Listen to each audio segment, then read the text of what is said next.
Hey, I just wanted to hop on here quickly to talk about something that keeps coming up on social media. I keep seeing it and I need to address it. If your child is being bullied and you have been thinking about home education, but you're concerned about their education, you're worried that their education will be damaged, please just remove this thought from your mind. If a child is being bullied in school, they will be in fight or flight mode all the time when they're in school, and a lot of the time when they're at home as well, because they'll be concerned about the next day. That puts the child into a state of toxic stress. Some kinds of stress are really good for us. This can be like exercise or even some conflict with friends or work-related stresses. They put pressure on us and we sort of stretch and grow from these things. There is another type of stress called toxic stress.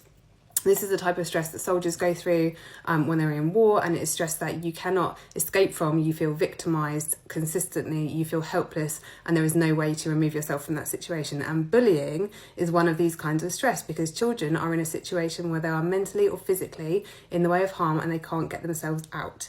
It is up to you as an adult to remove them from this situation, because they cannot learn when they are in this mental state. It is almost impossible to learn anything when your body is in flight or fight mode, because it's in survival mode. So the whole idea that you taking them out of school to home educate and that they will lose some sort of education, it's a fallacy, it's a farce. They're not going to get grades that mean anything if their mental health is in trouble. You can't function well as a person if your mental health is not good, and particularly when you're in this fight or flight mode. So if you're thinking about removing your child from school because of bullying, I'm sure you've done everything you can to sort it out with the school.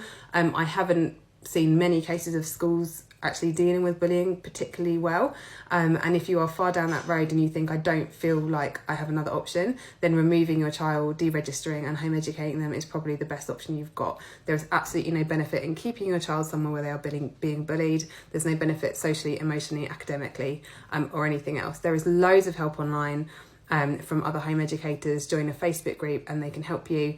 Don't worry about the academic side of things, it will sort itself out. There are many ways that we do the academic side of things in home education, and your absolute priority needs to be your child's mental health, because as we know, far too many kids are self-harming or taking their own lives because of bullying, and that is absolutely not okay. And it is absolutely ridiculous that schools are prioritising their grades or keeping their pupils on so they get the pupil funding that they get for each pupil over the well-being of kids.